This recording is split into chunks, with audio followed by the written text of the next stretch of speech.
Hey kids, do you like pro wrestling? Well, you're kind of out of luck because you're only going to get a couple of those questions. This is the Ask Us Anything holiday spectacular, but we each gave each other a Vader Club pick. Chris chose Shibata versus Ishii from G1 2023, and I picked Midnight Express versus the Fantastics from World Class Championship Wrestling's Parade of Champions in 1985. I am Jeff Hawkins. He is Chris Novembrino, still recovering, but battling through it.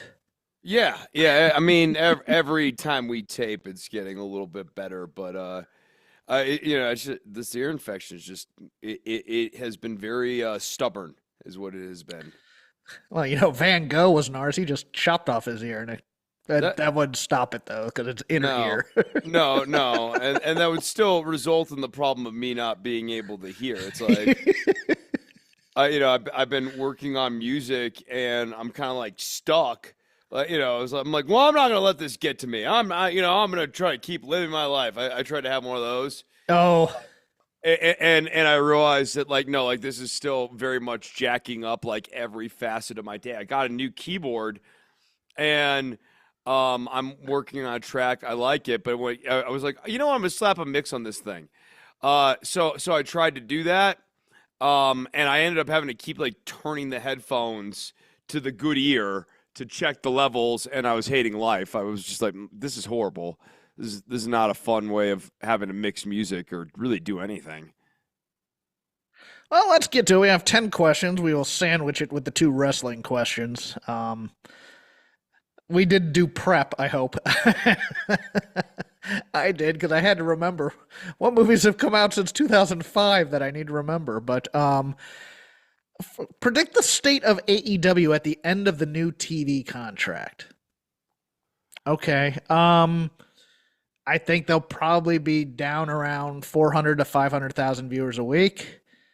I think both the Young Bucks and Kenny Omega will resign their vice presidencies. The Bucks to basically retire slash do indies or maybe even a WWE run.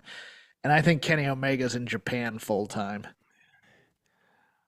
So the contract is 3-4 years, right? Three with an option for a fourth. I don't think they get optioned. I think their ratings are hanging around 400,000 or so, a little bit above, a little bit below. Maybe 425, 450.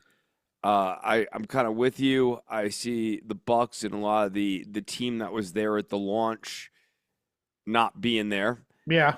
and a question of where is Darby Allin, where is MJF, the Jack Perry, the guys you named as the young pillars of the company, can they do anything at that point? I mean, Darby, the way he's wrestling, might be on a reduced duty 3 years from now. So No, that's a good point. I think the ratings for TV will still be good because I still think I think all this cord cutting and people going to streaming and whatnot, I do think it will remain a trend. I think it's not going to be enough to cancel them. I mean, they're not going to be like, oh, they're in danger of getting canceled because they're not getting enough viewers. They're gonna be in that top five for the night. I don't have a lot of faith in Tony Khan to build marquee stars that get more media attention than the juggernaut that is up in Stamford right now. And I do think I don't know this for certain because I don't know backstage stuff, but I think the Bucks and Kenny are just gonna say this isn't our vision anymore, and we've kind of done all we can here. And I think they're gonna peace out. Now, the ones that are gonna be interesting, I think Mercedes will also eventually head back to WWE. I don't know how long her contract is, but I believe it was for 3, and she'll be out. Jericho, Jericho's gonna go wherever we'll put him on TV. But I do think eventually he's going to be a WWE Hall of Famer, and he's going to want to partake in that too. Oh, I So also think that WWE is going to need a high-profile celebrity, former WWE guy for the Mania season, and Jericho's phone is very much taking calls. for whenever I don't know how long his contract is. It won't be this year, but maybe in a couple No, no, years. not this Mania season, but I mean like the inroad for Jericho is going to be Mania season some year from now. And that Tony will continue to hire people who get great buzz on the indies and are good workers, And have no idea how to present them. I pretty much. mean, yeah, like I think the company over the next couple few years probably I don't know that they run in the red, but I think they have a number of shows that finish off in the red where they spent more money putting the show together than they made at the gate. I think also Tony makes a deal with someone very interesting. I don't know who, but it's gonna be a name where we go, oh, they'll never be able to coexist, and they probably won't. But he's gonna try something to get buzz going. I don't know if he makes a move for Heyman or if he decides to bring Cornette in or something to that someone of that level. I think it would not shock me if he I, tried. yeah, right. I could see him getting desperate, try to do the team of rivals thing, bring in Cornette, who at once could tell him some of what is wrong with his product, but also doesn't necessarily know how to fix it either. Right. Like Cornette's very good at the don't do this, don't do that, but he seldom burdens himself with With what a does work. right and how to make these guys the current team that I'm dealing with work. You know, it's one thing to be like, well, just shouldn't have so and so as our quarterback. Okay, yeah, no, I get that, but like, what if that's our quarterback? What's the strategy then? What brings you joy, Chris? Oh, what brings me joy? A number of things. I like making music. It is one thing that throughout my life, I mean, even when I'm sick and I can't even fully hear it, it is always stimulating, relaxing, engaging, and educational to be writing or playing music. I enjoy practicing. I find joy in practice. I like sitting down and doing scalar exercises and trying to get better and faster at them. Some other things that bring me joy. I love my cats. I adore them. They are absolute treasures, and they're always cuddly. And whenever I'm having a bad day, or even when I'm just having an okay day, but it's busy, they always remind me to stop and take time to just lay on the floor with them, and I'm really always grateful for that. And then finally, Oliver brings me joy. Having Oliver living in the house, The being audience there. does not know who Oliver is, I believe. Yeah, they wouldn't. It is we have a complicated, not a complicated, but like like a hard to sort of like summarize titularly dynamic, but I guess it's sort of like older brother, younger brother. Oliver and I think both view each other as family members, and I live with him now, and I enjoy. He brings me it brings me great joy, even when I have to, actually, honestly, especially when I have to castigate him for behaviors that I have been guilty of in the past. And to count, and I always add the rejoinder of, yeah, I do that shit too. No, all of those things bring me joy. There is no better feeling for me, and I don't get this anymore because I don't perform as much. But if doing a comedy show, be it stand up or improv, where you have absolutely killed in front of a full house, um, I can't get to sleep 3 hours after the show. It's such a amazing vibe to know that you've entertained people at least for like 20 minutes, 30 minutes, whatever it is that you've done the show. Yeah, I'd like to get that back, but it's one of those things where comedy is kind of a young person's game unless you've made a name for yourself, and I haven't. And I see, because what doesn't bring me joy is everything leading up to getting up on that stage, which is just a pain in the ass dealing with bookers, dealing with producers, just trying out I for have that stand up same feeling, for man. stand up trying out material is just the worst. because you can't get a real good barometer of it at open mic nights usually because it's just other comics who don't want to laugh at you for the most part. So there's that gunfighter mentality. I love radio. I've always loved doing radio and talking into a microphone, so I enjoy podcasting immensely. I don't necessarily enjoy the subjects I talk about all the time, but I enjoy doing this type of stuff. And I It is no secret. I think I've put it out here. I really like water slides. I do. I think water slides are one of the few pleasures, thrill rides. I can't do roller coasters anymore that much, so water slides will have to do, and I enjoy the thrill of those, which will probably lead me into my answer for the next question. But Chris, I'm going to add on a couple more here. Teaching, I love teaching. okay, One of the great joys of my life, honestly, has been seeing some of my students that I was teaching in their teenage years now moving into, 18, 19, 20, and actually paying gigs and seeing that the fruits of my labor have paid off. And then lastly, go-karts. go-karts are nice. I love go-karts. They're fun, man. And I love a good game of Mario Kart, too. Making people feel bad, destroying their dreams. Those are other things that bring me joy that I can't really talk about on the air too much, but I won't. I thought you were referencing dropping people into the pit of Wario Stadium. Like hitting that lightning bolt on your friend right as they're about to go for the jump on Wario Stadium and hearing their groan as they fall into the pit with the question mark boxes, knowing that they're never going to catch up in this race ever again. That's a great moment. That sparks joy, too. Chris, what is your favorite vacation spot in the continental U.S.? Favorite vacation spot in the continental U.S.? Probably New Orleans.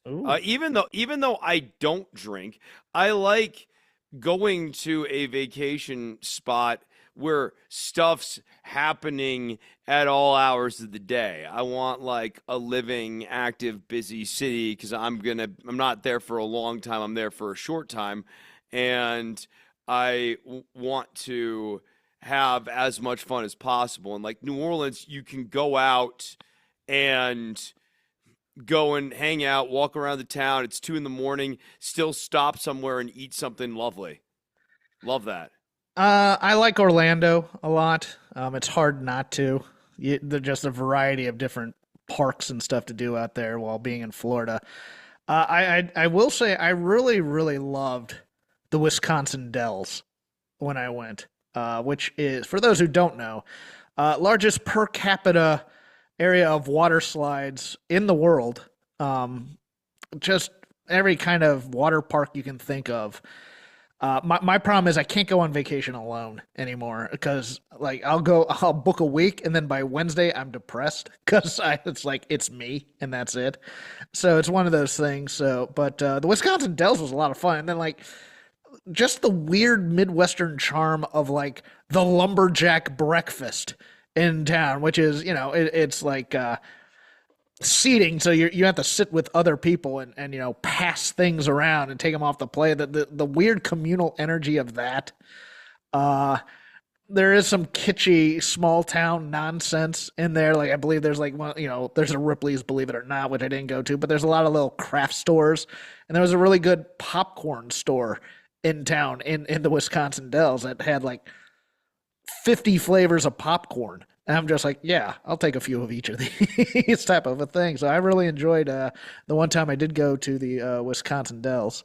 That was a lot of fun. I don't do a lot of vacations. A lot of my vacations are spent like doing comedy if I did. So it was like one of those things where I'm kind of there to work at the same time. So I didn't enjoy myself. New Orleans also a strong pick. Don't get me wrong. Your favorite movie, Chris? I don't know if I even have asked you this off air before. Okay, so my favorite movie is Alien, but Wow. a close second would be Doctor Strangelove, which That's actually strong. I sat down and showed my roommate Oliver and my girlfriend here this week, and they all enjoyed it. I just recently rewatched Alien and how much I enjoy all the setup of the class struggle on the ship before the alien even appears, where Yaphet Kotto and Harry Dean Stanton's character are like, we want our full share of bonuses because we're doing as much of the work as anybody. And kind of the white collar scientist guys are like, oh, you're going to get what everybody else gets, or what you signed on to get type of a thing. It's a little akin to why Predator works so much is that they introduce all the guys in the squad and they all have interpersonal relationships and they're all doing all these other things and then by the time the Predator drops halfway through the movie you kind of care about them and starts picking them off one by one. Yeah, Walter Hill, I'm a big Walter Hill fan, so I enjoy Alien a lot more than Aliens, which is more of a sci-fi action movie and it doesn't have as much of. I enjoy it for a different reason, and I also, oddly enough, I enjoy Alien 3 more than most people do. I really like the prison planet setup. My favorite movie is 1969's The Wild Bunch by Sam Peckinpah.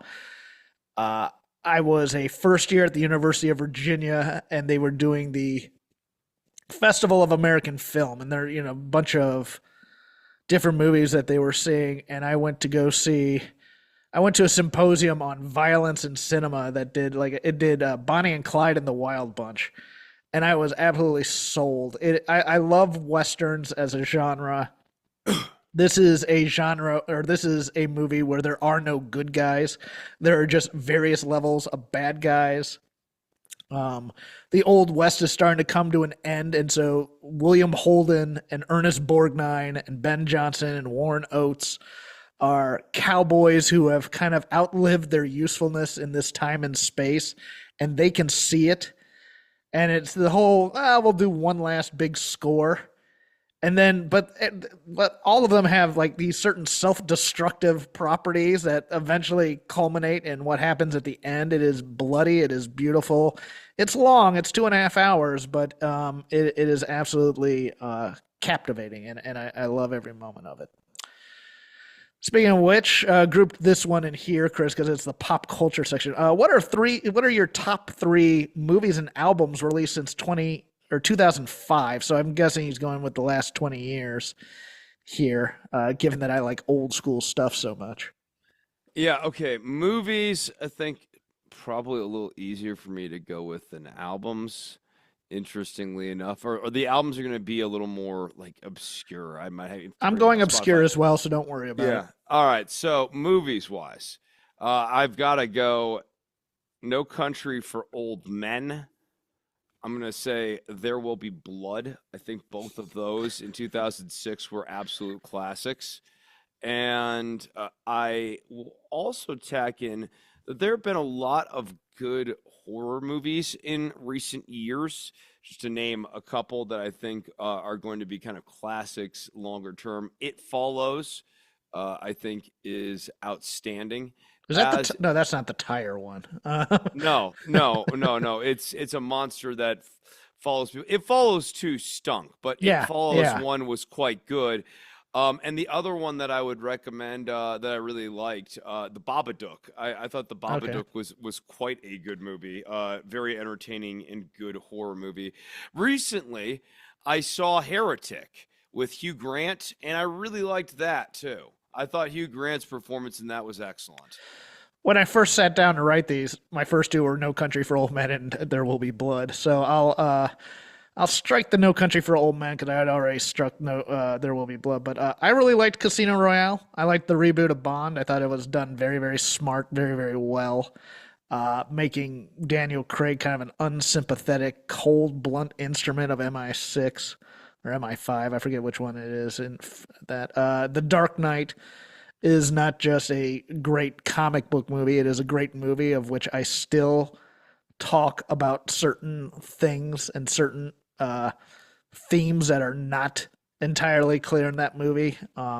It's just fantastic. And then since you picked No Country for Old Men, I'll go with something in a similar vein, or at least a similar genre. I really liked Hell or High Water from 2016 with Chris Pine and Ben Foster. I think Ben Foster is vastly underrated as an actor. If you ever saw him in Alpha Dog or the remake of 310 to Yuma, he's just a ferocious character actor who goes deep into his things. And Chris Pine is so good in this. And I'm not a Star Trek guy. Chris is our Star Trek fan here, but and I didn't think he had great chops necessarily until I watched this movie. And Jeff Bridges, of course, is playing a fantastic take on kind of a brash, uncaring sheriff who just wants to track these two bank robbing brothers down. But it's written by Tyler Sheridan, who is of course responsible for Yellowstone and that entire franchise there. But it's a really fantastic. If you like No Country for Old Men, kind of a similar vein without the overlying thing of what is the nature of evil, which is my favorite part of Cormac McCarthy's books are all like that. Blood Meridian, not the Fog, the Road. There's always that. There's a hint of supernaturalness in Cormac McCarthy's that's not in this one, but it's a darn good movie. Your albums, Chris? Albums wise, I'm gonna go more with artists here. Okay. So I really love the Budos band. They are a very, very cool act. Donnie Benet, I think, is doing a really fun sort of like throwbacky thing, clearly in on the joke with the image and everything that he's doing. I like him a lot. Diplomats of Solid Sound are really cool, kind of like an old school Memphis Stax sort of funk act, but in more recent years, they started in the 90s, but in more recent years here, they've started adding singers and stuff into the mix, and I really dig that. I'm trying to think of best album since 2005. That one's tricky because you want to know why? Because the album as a genre is kind of dead. 2005 is actually a really interesting year to sort of like pick as your landmark because that is, in a lot of ways, when the art of the album really started to die the death because iTunes at that point was really prevalent. People were downloading individual songs and everything anyways for a good 4, 5, 6 years at that point. Because file sharing was available in the late 90s. And you didn't see as much of an emphasis on making outstanding albums. I have been told they're not necessarily my major jam, but I have definitely been told, and from what I've heard, it sounds quite good. Nonagon Infinity by King Gizzard and the Lizard Wizard is kind of a cool one. Nonagon Infinity is interesting. You'll like this, Jeff. It's an album meant to be played on shuffle and on repeat because each track can flow into the next track. They spend a lot of time production-wise getting that to happen. I thought that was pretty cool. I'm trying to think if there's any like ones that are squeakers in that 2005 2006 range that maybe I'm forgetting. Most of mine are from like 2009 or 2000. So it's what you got? Well, I mean, like I thought about this question because like best albums aren't my favorite albums. Like I will give respect to like Adele 21 or something by Bruno Mars because I think Bruno Mars is very, very talented, et cetera, et cetera. But mine were Raphael Sadiq, The Way I See It, which Raphael Sadiq you may know from Tony, Tony, Tony from the 80s or early 90s. This was an album he wrote and produced in the style of a Motown album. So he recorded it with, I mean, it sounds like a Motown album. It's fantastic, especially the single from it, 100 Yard Dash, which is a fantastic song. And then I picked two kind of funk acts out of Austin, Texas, Black Joe Lewis and the Honey Bears. Tell them what your name is. Black Joe Lewis, excellent guitar player, sounds like James Brown. And the Honey Bears are the horn section for him. And then group I only recently heard about, but this is their 2009 album, T-Bird and the Breaks, called Learn About It. They are a blue-eyed soul funk collective out of Austin that's kind of on hiatus, although they did come out with an EP this past year. Backup singers, horn section, the things I love, heavy bass, so those were my top three for the year. I'll mention one other artist that has been putting out singles, has not put out an album yet, and I'm interested to see what happens when he finally does get around to recording a full album, if there's ever a market for it. He's a guy out of Thailand. His name is Phum Vifarit, and I might have completely mangled that. Phum He's not V. listening. Don't worry about it. No, I know, but in case anyone wants to look True. him up, Jeff, Yeah. Yes, I know. PhumViphurit. He has this great song called "Hello Anxiety" that I think is just a really cool, pleasant, dreamy song. Kind of nails the vibe that the dude's trying to lay down. I would love to hear a whole album of stuff kind of in that dreamy pop vein that he's been doing. Where did I leave off here? What meal could you have for dinner every night and never get bored with? Ribeye. I could do so much with it. If you leave me like a 12 to 16 ounce ribeye and just say, this is what you have for dinner every day, I could do so much stuff with it. It wouldn't even be funny, and I'd never get bored with it. It's just perfect for me. Nice and fatty meat.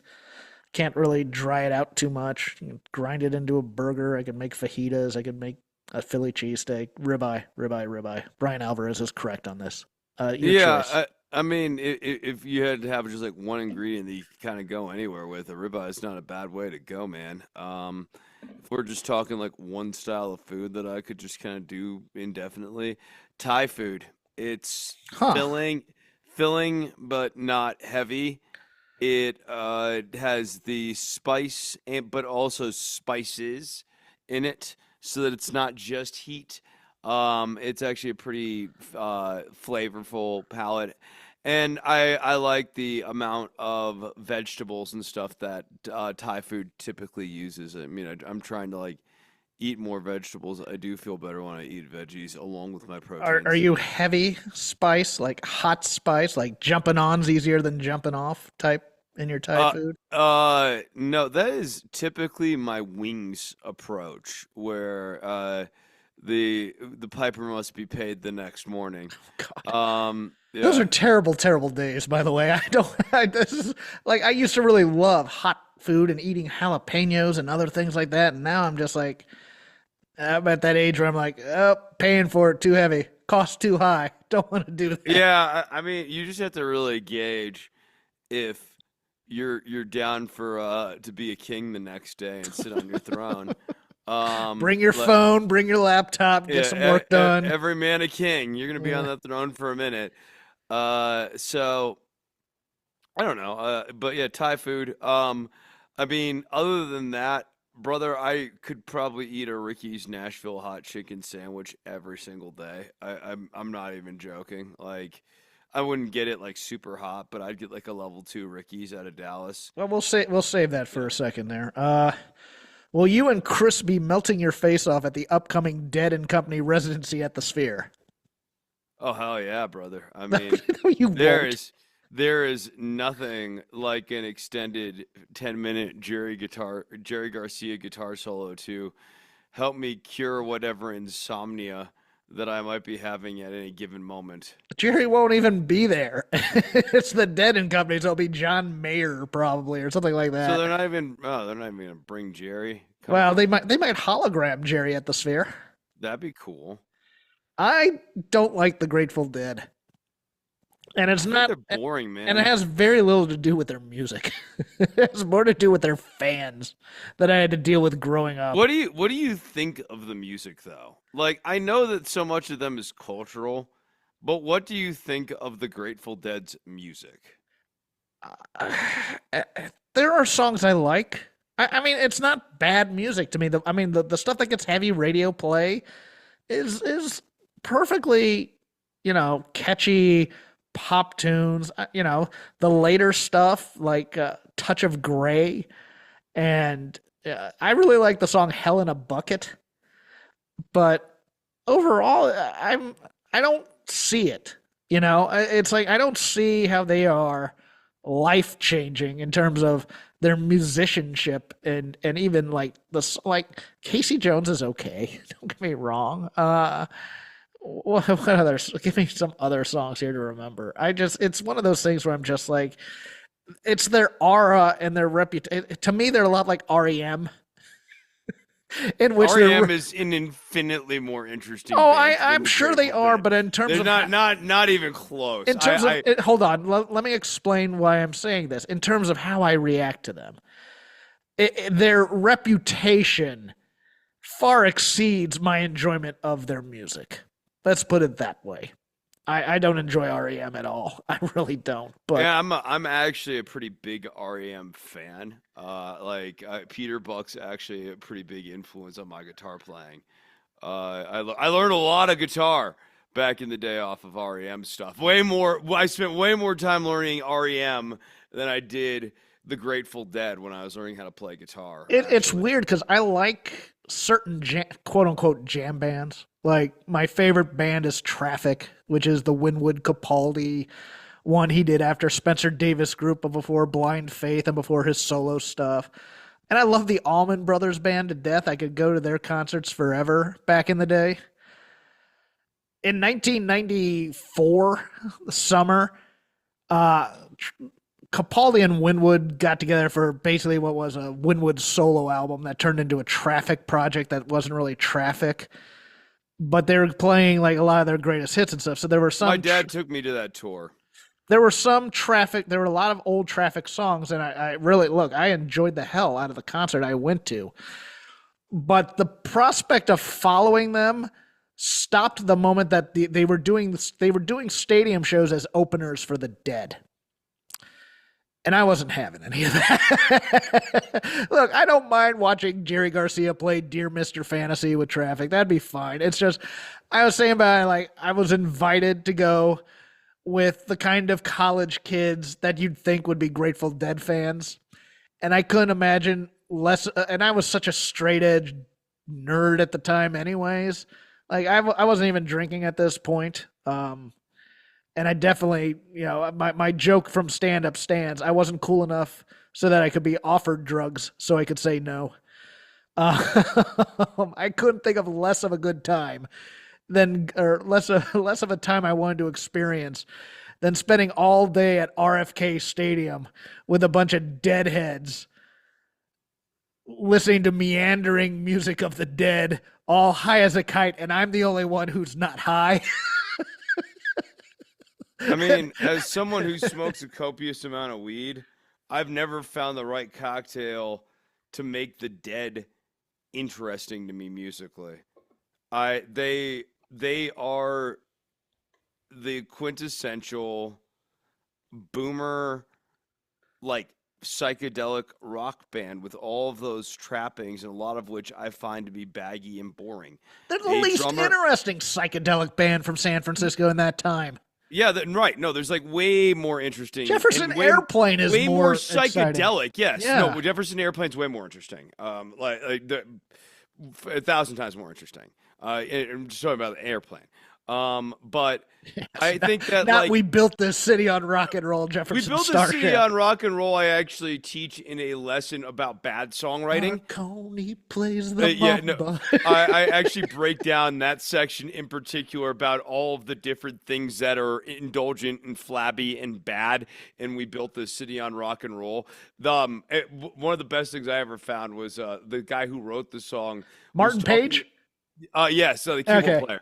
Yeah, um he was talking about writing the pre-chorus to "We Built This City," which I think is awful and almost like unmelodic. And he was proud that he had stacked so many inversions on top of each other. He's like, you don't really hear that in music a lot. I'm like, yeah, because it's bad. To circle back though to the Dead, here are the things I don't like about the Dead. The drummer and the bassist very often are not all the time. Yes, there are times where they lock together and make a pocket, but there are times where the drummer is just going boom, boom, da, boom, boom, da, and the bass player is going boom, boom, ba, ba, ba, like doing something completely different from what the drummer's doing, and there's no pocket. Like if you just strip the Grateful Dead songs down to the bass and the drums, you're gonna find, especially now with the magic of stems and everything, and the fact that you can do this on YouTube, that these songs don't often have really incredible rhythm tracks. And then I think Jerry's lead playing is very much Mid. one size fits all. He does the same solo basically every time, or variations on that same soloing feel every single time. I am the only fan of Martin Page's 1993 or 1994 song in the House of Stone and Light. So I just, it's, my friends are like, that's the most uncool adult contemporary song. I go, I kind of like it. It's a neat song. But yeah, I went into a Martin Page. He wrote a lot of songs. I mean, he was like one of those song factories for various bands during that time, anyways, and then kind of got a hit on his own. But still, he's an interesting, somewhat cat. I think he went into TV songwriting as well, like for like some of those Disney band things, or maybe I'm mixing him up with Robbie Neville of all people. But nevertheless, Chris, I'm sorry to digress like that. No. But yeah, to answer everyone's question, no, we're not No, going to see the Dead. and I'm Hell not going no. to pay that much at the friggin' Sphere. Good Uh, God. Look, if Fugazi does a reunion show, I will be disappearing for a week to go and see that. But I'm not nothing else. If they somehow reanimated the Beatles for a residency at the Sphere, I wouldn't pay that much money at the Sphere. The Sphere is going to just jack up the prices and kill you on that stuff. Maybe they resurrect the Beatles. Maybe. What is the best fast food chain, Chris? The best fast food Does chain. not have to be national. I've decided it can be a regional fast food chain if you so choose, because regional fast food chains are really the best to Okay, me. but in order to be qualified as fast food, we have to have a drive-through. Uh, is there someone you don't like that? How many outlets does your Ricky's Hot Chicken or whatever have? They've got a couple few, and I think they do actually probably have a drive-through now. Okay, you can count that if you want. I Since you guess said it would have to be Ricky's then. But if we are thinking about chains that are more like chains, Golden Pride out here in New Mexico I is have pretty never heard of killer. that. What is it? Yeah, Golden Pride is like they're based on they're a subsidiary of the Frontier, which is the big restaurant on 66 Central by across from the college. Does like breakfast and lunchy sorts of stuff. Okay. The drive-through there has killer carne adobada burritos. If you don't know what that Ooh. is, look it up. Because you can get a burrito six-pack, Jeff, for $13. Six carne burritos. $13. That is all the food you're going to need for the day, and get ready for some office time in the morning. But like they've got that. They have killer breakfast burritos. Yeah, no, Golden Pride's pretty fire. I stand a local legend, and then I really do enjoy In-N-Out Burger. I love going and getting the fries with the grilled onions and the In-N-Out Oh, sauce. animal style, Yeah, but not with the cheese. I have not to the go cheese. animal. I always have to say animal style, no cheese, Okay. extra onions. Yeah, but and the same thing. I like doing my patties mustard grilled. If you haven't ever done that, they'll put the mustard down. They'll grill it on the mustard. Um, and yeah, no, I always like an In-N-Out burger. It's one of the things I do miss here in New Mexico. The double animal style is a staple, and I tell people to do that. Well, why should I have to order something that's not on the menu? Blah blah. Just trust me, just do it. That's the whole gimmick. Yeah, Like, I know. yeah, It's just I it's know, so weird guys. to me that people are anti that. Look, I love trashy gringo Mexican food, and Del Taco's fantastic. Look, Popeyes and Bojangles are great for chicken if you like those solo things, and even Sonic has a just a crappy selection of good hangover food that I Popeyes like. has the widest quality spectrum, right? Because you can go Yes, to Popeyes and it absolutely it could be slaps. ass or it be eh, great. Yes. Yeah, absolute ass, absolute great, and it's seemingly the exact same ingredients, but sometimes you have it. And I say seemingly, but like If you go sometimes you to a have, Popeyes in a shifty neighborhood, you're taking your life into your own hands. but you might also get the good chicken then. You might. Yeah, no, that's true because like No, you're right. Actually, now that I think about it, because I've had like the Popeyes on Hollywood Boulevard, like right at Hollywood and Vine. Is it Hollywood and Vine or no? It's Hollywood and Cahuenga. It is the most ass-tastic location, and the food sucks because it's like there underneath the lamps for like hours at a time or something like that. Then you'll go to like a suburban one that can also be ass because it's like nobody knows how to fry chicken there. So yeah, you're right. I guess it just depends sometimes. But my choice, I love the Bojangles, by the way. And I love Culver's in the Midwest. I think they do great ice cream stuff. Like my, if I'm picking a fast food place, it needs to have a wide selection of shakes. I don't know why. It just seems like that is something that I think a good fast food restaurant will have. Will have, really good selection of shakes. And so I'm picking a mid-Atlantic chain called Cookout, which whatever you're in the mood for. It's like going to a backyard barbecue because the smoke's coming out from the restaurant. You get yourself a platter of mini corn dogs, a quesadilla, and a cheeseburger, and then like a banana and peanut butter shake. And you're happy for the rest of the day. That's all you need. It's cheap food. It's a lot of tiny foods if because they have like a bunch of like just things that people like corn dogs and fries and hush puppies and they have burgers, but they're not great burgers. They're not known for their burgers. Don't get me wrong. I love fast food joints that only do one thing well, which is why I love In and Out.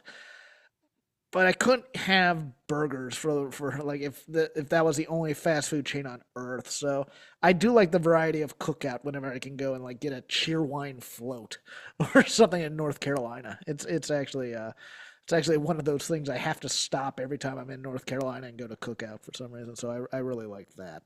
Couple other mentions here: Slim Chickens. Just Never a heard of that. Yeah, chicken place has your desserts covered too, and then Dickies. Look, if you're on the road and you see a Dickies and you've been driving for a minute, that's about as good as it's gonna get. What do they do? Are they like a Barbecue. burger? Oh, okay, yeah. Yeah, I really yeah, like yeah. Taco John's. Have you ever been to a Taco John's? I have not. It's either Taco John's or Taco Time. I can't remember, but one of them has really good tater tots along with just the crappy Mexican, which or Tex-Mex, which is really really strong. Just Taco Cabana's pretty good too. Taco Cabana is good. Yeah, Yeah. yeah. I'll shout out to Taco Cabana. All right, what Jack in the else we got? Box at 2 in the morning. What has been your favorite off-air conversation? You want to go or should I? I mean, I'll go with one uh, that we had. For some reason, we were talking music, and I can't remember if we were talking Muscle Shoals or we were talking just songs that had been canceled or out of rotation. But we got into this thing about like Into the Night by Benny Mardones and like other songs where it's kind of creepy that grown men are sleeping with teenagers type of thing, like Sexy and 17 and Let's Go by the Cars. And then somehow we got to reading the lyrics for Brown Sugar by the Rolling Stones and just being absolutely horrified at some of the lyrics for that. Like not even just like a black girl should. It's all about a dude sleeping with slaves and the wife is sleeping with another slave and you're just like because you don't really get it just going quickly through the song and you're just like oh this is bad. yeah, no, I remember that. I was fronting a cover band at the time, and I was having to sing stuff, Oh, that's right. and I was going through, and I was picking out songs, and one of my favorite solo sections in any piece of like kind of popular rock music to practice doing leads over. I just always find it's a joyous time. I love soloing over this thing. Is the solo break in Brown Sugar? It's the standard Keith cadence. He's not doing friggin' anything fancy at all. He starts on the flat three, goes back to the tonic, flat six, flat seven, back to the tonic. Really basic with this little sus force. But it is just a banger little riff. I love soloing over it, and I was like, I was thinking about adding brown sugar into the set, and my bass player, who at the time my best friend at the time, also black, and I looked at the lyrics to our utter mortification, and Yes. and immediately decided that there is not a chance in hell I was standing on stage and singing this. I had absolutely no interest in it. So yeah, no, I definitely I remember that conversation I for bet sure. your mama was a tent show queen and all her boyfriends were sweet 16. I'm no schoolboy, but I know what I like. You should have heard me just around midnight. It's not Yeah. even the worst one. No, no, no. I that second verse is pretty bad. Yes, the ones It, about drums beating, cold English blood runs hot. yeah. God. We went down a rabbit hole of things because I mean, the Betty Mardones song is just absolutely creepy because it starts out she's just 16 years old, leave her alone. You're like, no. Well, and then the other thing, I don't have a specific conversation to link this to, but like we've had a number of times where we'll start talking about something and like we will then at one of or the other of us will end up on screen share and bring up like not like a fact check, like, check your facts on this, man. More like, well, is that true? And then we're like looking it up and we end up learning something new or like some like weird factoid or something or other. I mean, I've had a number of those Oh, I know conversations. the other one we had was about vice presidents Mm. and Charles. Oh yes, this is when I was doing the soundtracking for the Vice President series that Bruce Carlson did. He was Harding's president or vice Yeah, president. Yeah, interesting. Dawes, I think is his name. Charles Dawes. No, you're correct on Yeah, that. And he wrote the. He actually had a #1 hit yeah, and won yeah. a No, Grammy because of something in A minor, I believe, is the name of the song. It's a violin song, but it's also used as. it was redone in the '60s in some capacity. Yeah, hold on. Let me look that up. You vamp a little bit. But yeah, I mean those are the interesting ones. I mean, a lot of times I'll be doing something strange, like working on a mountain or writing music for vice presidents. Coolidge's vice Coolidge, president, yeah, yeah, by the Coolidge is way. vice president. Yeah, Nobel Prize winner, economics guy. Where is he as a musician? Let's get to that here. Oh crap, I can't find it. But yeah. he was a very famous violinist, and then like some '60s song used the same melody in it, so he later became like a Grammy Award winner. Oh, Dawes and Bob Dylan as a writer are the only persons credited with the #1 pop hit to have also won a Nobel Prize. Here, oh, it's all in the game. It's all in the game. Melody in A major, transforming it into the song "It's All in the Game." Tommy Edwards' recording of "All in the Game" was #1 hit on the American Billboard chart in 1958. There you go. That's Yeah. yes. We go down those types of rabbit holes Yeah, sometimes. and those tend to be the most interesting. I mean, occasionally we'll have politics conversations where I'll be looking up facts as we're chatting, and I'll end up learning something new, one way or the other. Like I'll be like, "Huh, I didn't know I that." avoid those because Chris usually just slams the computer down and hangs up on me. So, Uh, all right, who is a wrestler people don't think is good that you enjoy, and who is a wrestler who is good that you don't enjoy? Good that I don't enjoy. I'm gonna hand to the Bucks. Like they're not my cup of tea. They do a number of things that I think are contra to what I would consider to be good wrestling at times, especially 10 years ago when they could move faster. But they're clearly a good tag team that can do pretty incredible stuff. And they can do that stuff at a reliable clip. It's not like they duff or botch a lot of those moves on a regular basis. So I got to hand it to the Bucks. Good wrestlers. I just don't like them. And a wrestler that people don't think is good that you enjoy?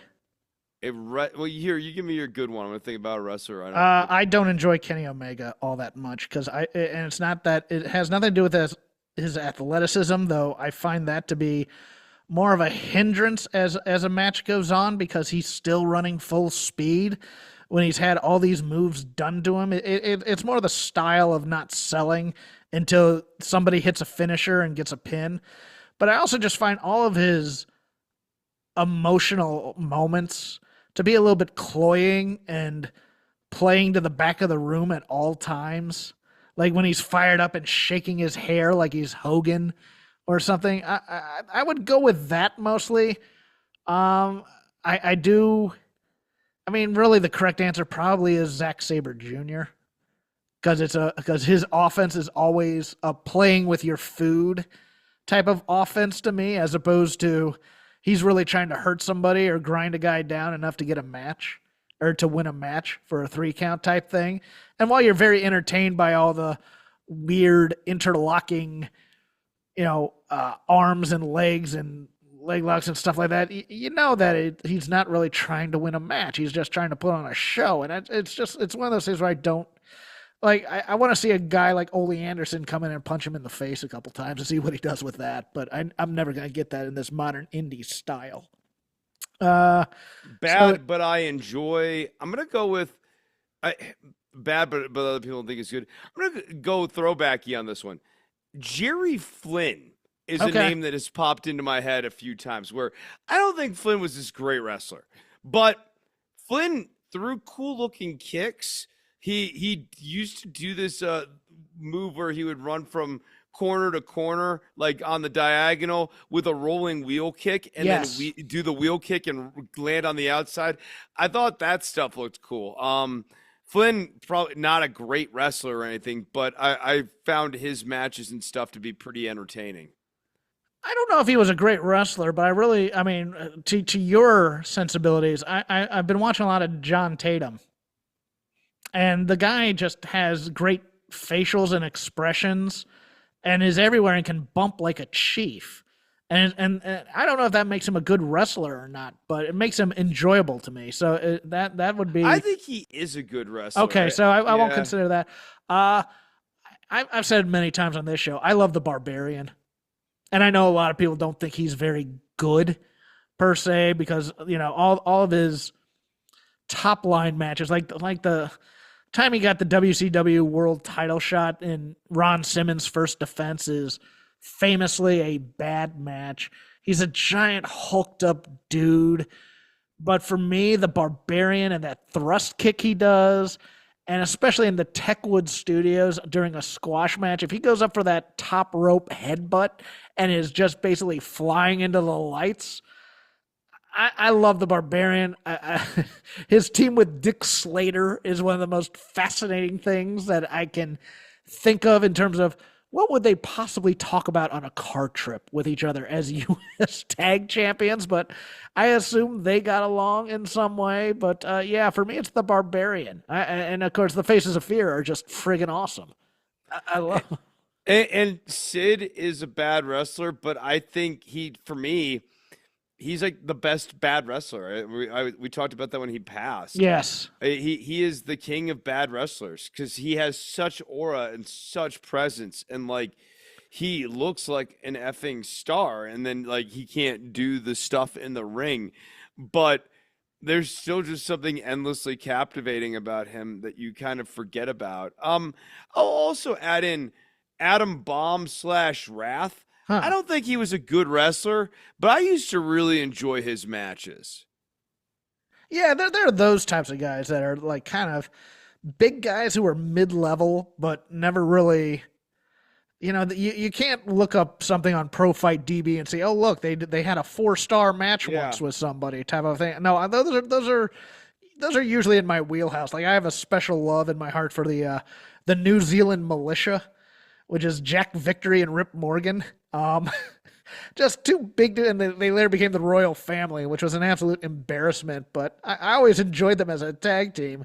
They just were never anything special. They were on that State Patrol level. Another tag team I always kind of liked, but never really got their due, so to speak. Let's go to Vader Club. I gave Chris 1985's Midnight Express versus the Fantastics, double ring, no disqualification match from 1985's Parade of Champions for World Class Championship Wrestling. This was done in association with the NWA, and I believe the Midnights had just gotten to Crockett, but don't quote me on that. This is not a wrestling match in any ways. This is a fight, but it's one of those things where Chris picked Regal last week with the Belfast Bruiser, and Bobby Eaton came in. So it got me thinking about Dennis Condrey. And so I pulled the Novembrino. I went to Pro Fight DB to see what was the most highly rated match of Dennis Condrey's career, and it was this. I believe this is 3.5 or 4 stars for Dave. A fight with a ridiculous story. Jim Cornette had been interfering in the matches, so World Class had under contract a 7'5" guy by the name of Little John, who they put to sit next to him, much like actually WCW recreated this with El Gigante and I believe Ole Anderson, but for like a War Games or something like that. They tried to get Little John to wrestle too, didn't they? Yes, they did, and AWA had him for a spell, and then WWF brought him in for like a dark match taping, and it did, and because I think they were going to introduce him as a family member of Hillbilly Jim, because this is when they were bringing in giants who couldn't work to be part of the Hillbilly family for him. But I love Dennis Condrey. Stan Lane and Bobby Eaton are smooth as hell and a phenomenal tag team. But there's just something so southern, and I use this term a lot, scuzzy. Jimmy Del Rey had it. Dennis Condrey had it. You know, the hairy chest. He looks like a 40-year-old, but he's actually 26. And they know how to fight, because you watch them throw punches, and all of their punches are awesome and are hitting the mark. A lot of people like the Midnights versus Rock and Roll. I am more of a Midnights versus Fantastics guy. The two rings are basically a gimmick. The ending is kind of contrived because, of course, the heels get the pin, but then right afterwards, the baby faces get a 3 count in the other ring. So who really won? You know, et cetera, et cetera. But there's a spot in this match that I just adored. And because it's a no DQ match in 2 different rings, each ring has a referee. And Condrey brings in I think it's Condrey. Condrey brings in a chair to try and hit Tommy Rogers with. And referee, David Manning gets in the way.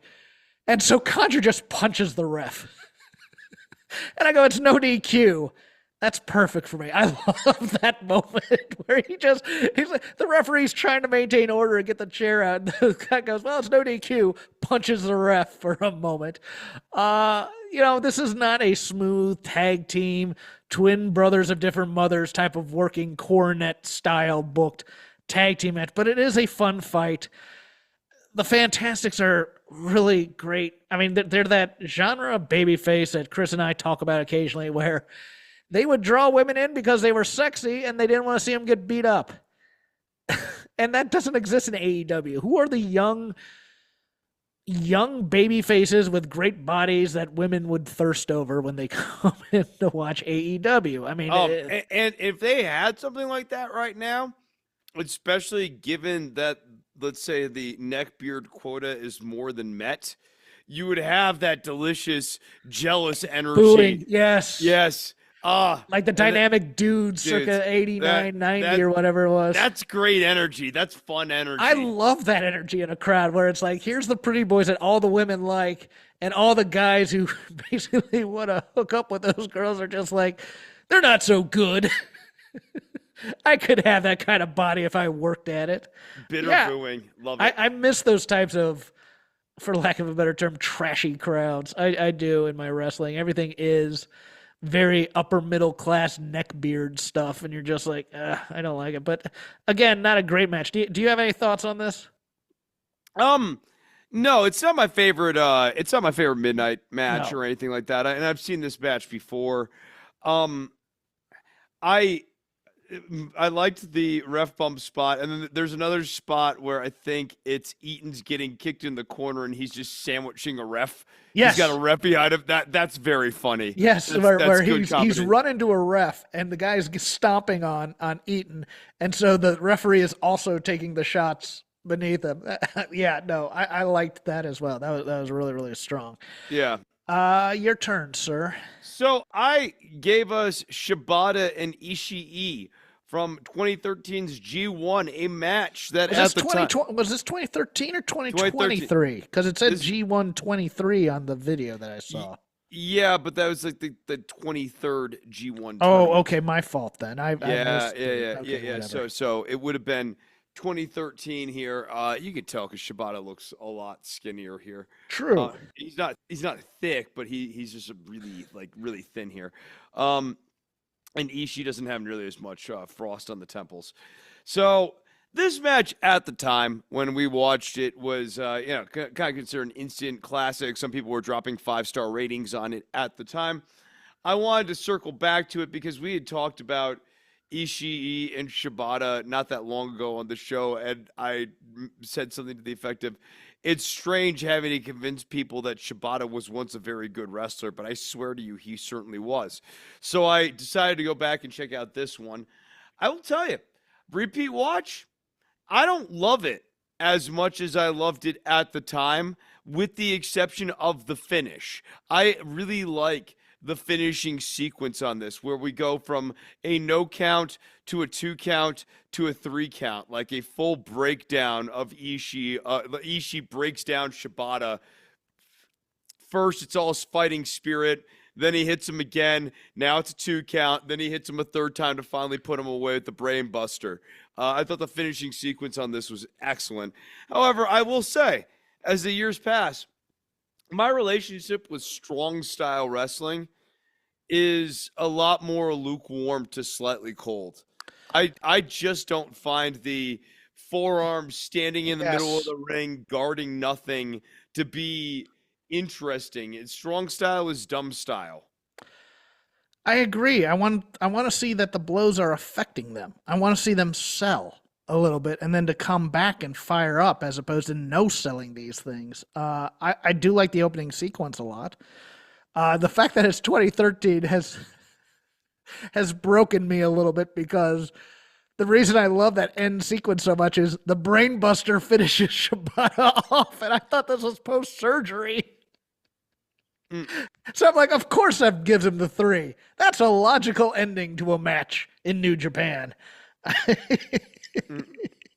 But yeah, the clotheslines all have a little bit of a stank to them. I love that. Look, it's not that I don't like Ishii. I just don't think he's a Hall of Famer. I think he's solidly mid card New Japan. Although, Right. Yeah, he is a legend of New Japan's mid card, yeah, but I don't I don't think he's better than Goto. no, Is Hiroki Goto a Hall of Famer? Probably not. I don't think Ishii is better than Goto. yeah, and I don't think Ishii is better than Arn Anderson, and that's always my guy that I compare it to. No, I enjoyed this, but I am with you, man. Strong style over the years has just worn on me. You know what the It other part of it is? My other problem with it is it eschews strategy. Strategy and yes, match psychology goes out the window for a set Eastern pieces or something an else. Eastern version of face, Yeah, if you will, where I need to look strong. I need to and even in this match, it was like Ishii was trying to act like nothing was registering until he finally had to register some pain. Um, I don't I don't view it as narratively interesting as I once did.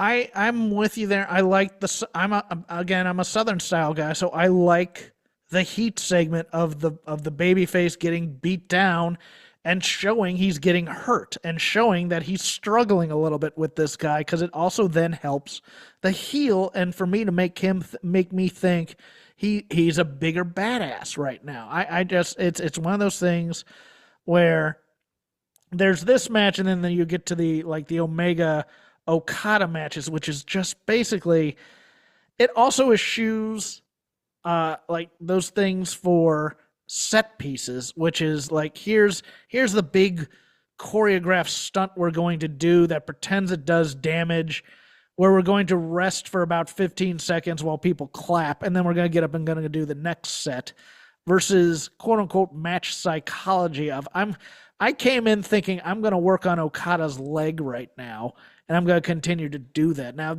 there will be matches, modern day matches, where people will tell you that that's what they're doing on commentary or whatnot, and you watch the match and you go, no, they're not.